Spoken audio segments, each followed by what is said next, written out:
So it's been documented that there are 50, I believe it's 57 in flesh burial mound sites in the park. Yes. So they've found the remains of 57 people. Well, I wouldn't say found yet. There's 6 sites. 6 of those sites have confirmed artifacts, and some of them have bone fragments that have been found that have surfaced. The other mounds are orally there. We know that they're there. We know they're mounds. But yet those mounds, they've been mapped out on a hand-drawn map. And people go there and have ceremonies, like pipe carriers go there and have ceremonies there on those mounds. So they know they're there. But as far as saying there's bones in all of those mounds, it's been found, no.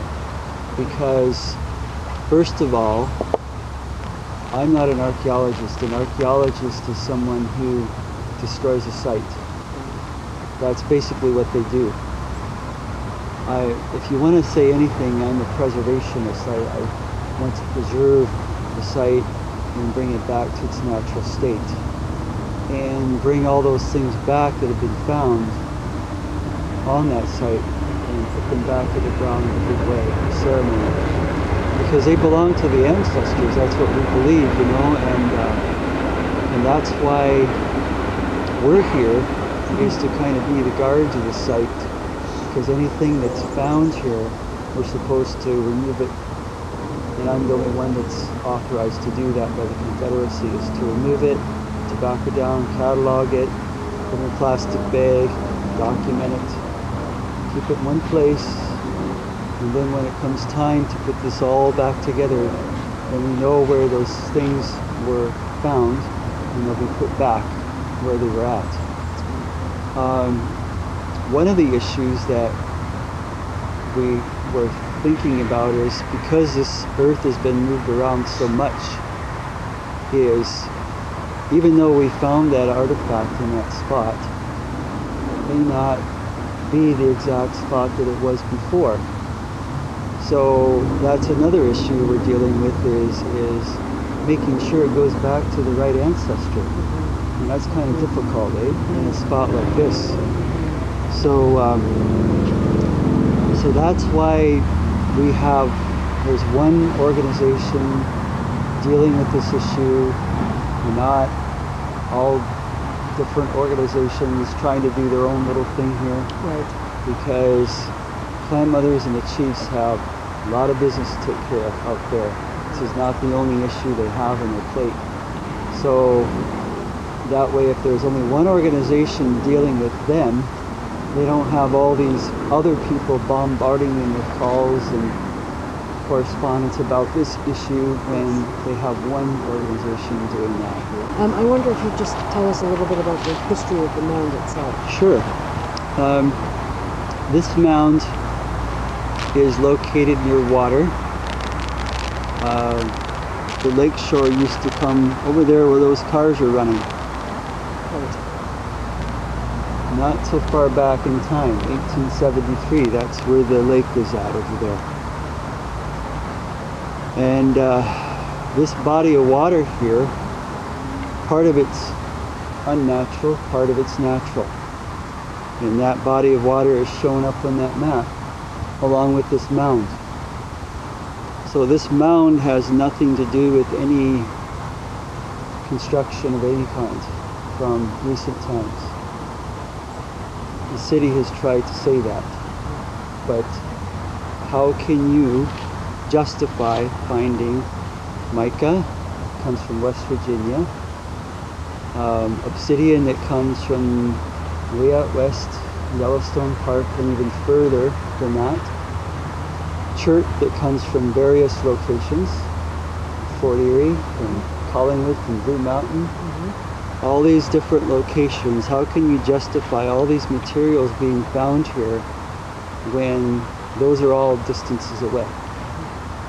So we know from that, and we know through oral tradition, that Gondo, so we call it in our language, is the Horn of Plenty, is the place where many indigenous people came to trade and to live. and to hunt, to fish. And it's been going on for many, many, many moons, thousands of years time. So this mound is just an indicator of that kind of relationship that our indigenous people had with the lands here, and how important this place is, because it is a place where many indigenous people came to converge, and that's found with the objects in the mound. Which you said were of the Meadowwood The culture? Meadowwood culture, yes. And that's 3,000 years old? 3,000 years old, yeah. But there's an issue, I think, of educating the community about, you know, just the history of Toronto itself, and also the history of the park. Like, I live in the Junction in the community north of here, and since I've been involved in helping out down here, supporting, and I've been talking to people in the community, like they have no idea. And so it's I think the support will build the more we get word out. We did a website, and the more, you know, reports that are done in the city, I think that more people from the community who are, you know, in a mind frame to support and be interested and to want to be educated about these things. Hopefully that will strengthen what's going on here. So I think it's really important, just for those of us who live around the park, to talk to the people who also live around the park, who come here regularly too. But I think we're just sort of starting on that process.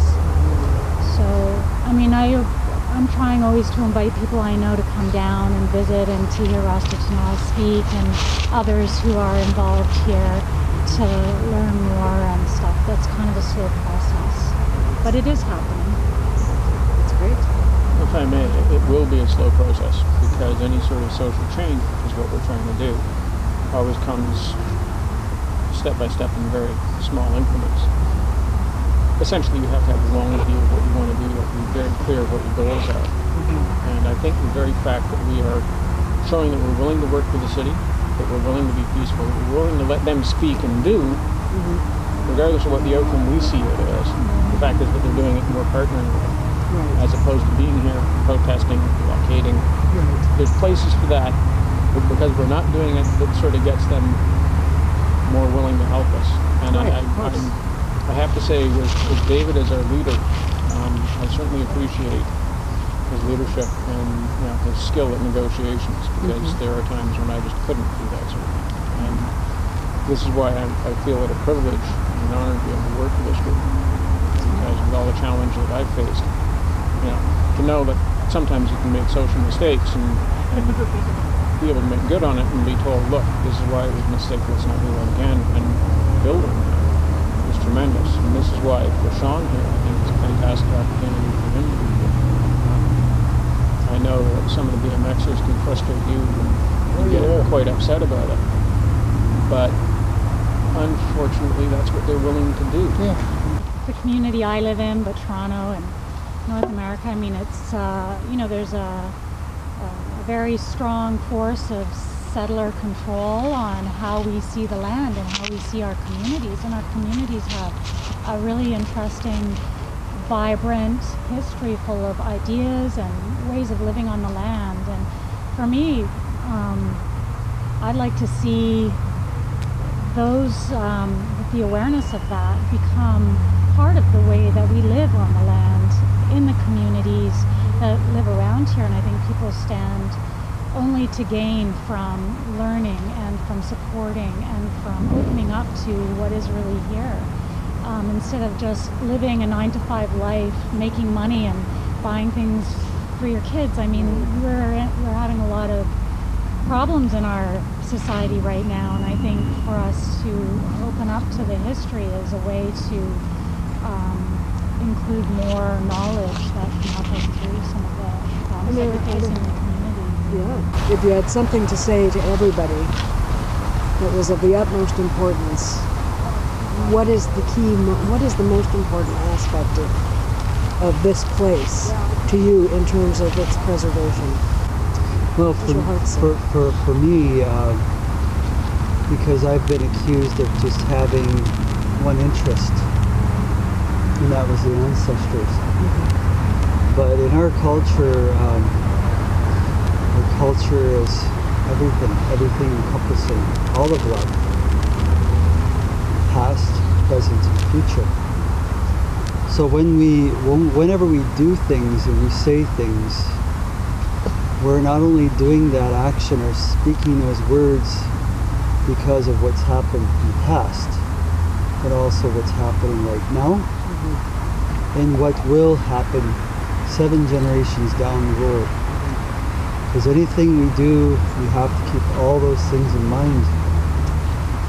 And so for me, this is all encompassing of the past, present, and the future in all life. So it's not just the ancestors, because without this here, and this is why the clan mothers and chiefs, 6 nations, want us to focus on this place because of its history, because of its significance to our people. It's an ancient site. This is part of our ancient history. And if we allow this to be gone, then there's a part of our past that's gone. It's like a footprint is gone, that we were even here, that our ancestors were even here.